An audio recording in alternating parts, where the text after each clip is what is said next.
باینتان باش ئەمڕۆ حوتەمین فستیڤاڵی خۆراکی گیاییە کە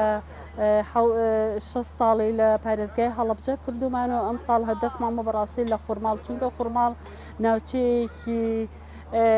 گەشتیاری زۆرە و دواتر کۆمەڵی شوێنی گەشتیاری لەسرە و ئەو گژوگیانە زۆربەی لەم ناوچانەی خورماڵ دەسەکەوێت و پێشمان خۆش بۆ ئەم ساڵ جیاواز بێت لە ساڵەکانی تر لە خورماڵ بێت چونکە خورماڵیش شوێنێکە کە سەر بە پارێزگای هەڵەبجەیە و پێمان خۆش بوو کە فستیڤاڵەکە لێرە بێت و کۆمەڵی ڕێکخراوی زۆر چالاک زۆر باشی تایە و ئەوانیش زۆر هاوکار بوون لەگەڵمانە و وتیشم زۆربەی گیاکان لەم ناوچەیە دەسەکەوە وەکو بڵێ ئەتوانین بڵێن پایتەختی گیاکانە بۆیە ئەم ساڵ لێرەیە فستیڤاڵەکەمان کرد و هیوادارین ینی فستیڤاڵێکی زۆر باش و پڕزانیاری بێت بەڕاستی چونکە ئێمە هەدەفمانە ئەم فستیڤاڵە عەرزکردنی زیاتر لە 6 جۆر گیایە و بیان ناسێنین بۆ جی لە گەنجانەی کە ئێستا ئازانی زۆربیان ینی جۆری گیاکان نازانن و سوودەکانی و دواتریش جۆری لێنانی چونکە زۆربیان زۆر تایبەتن لێنانەکەی بۆیە هەدەفمانە چونکە ئێمە ئازانین کە ئێستایا کە گۆڕانی کەش و هەوا ژینگە کە وای کردووە لە ڕووی تەندروستیەوە زۆر خراپی بەڵام سێرەکەی نەگە بگەڕێنەوە بۆ پێشتر باو باپیرانمان ئەم جۆرەگیانیان خواردۆ بەکاریانیانەوە وەکو خواردن وەکو دەرمان سوودێکی زۆر باش و تایبەتی هەبووە بۆیە ئێمە ئەمانەوێت دووبارە ئەمە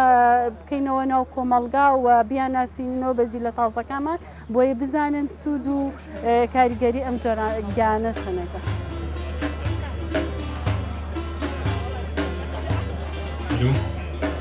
سەرتا بەخێر بێن ئەم ساڵ حوتەمین فستیڤاڵی گیاییە کە لە شارۆچکەی خورماڵ ئەنجام درراوە بە سەرپەرشتی تۆڕی ڕێکخراوەکانی هەڵەبجە لەگەڵ سەکۆی هاوبەشە ڕێکخراوەکانی هەڵەبجە ئەم ساڵ حوتەمین فستیڤاڵ ئەنجام درا. فستیڤاڵەکە پێک هاتووە لە نمایشکردنی 6 جۆر زیاتر گژوگیای منتیقەی هەورامان و پێنجێن و هەڵەبجە و لادەکانی دەوروبەری هەڵەبجە شاخەکانی دەوروبەری هەڵەبجە کە لە هەڵمەتێکە هەموو ئەندامان و هەردوو سەکۆ و تۆڕی ڕێکخراوەکان هەڵمەتێکمان کردو بۆ کۆکردنەوەی نمونە و جۆری گیاکان لە منتیقەکەیە و ئەمڕۆ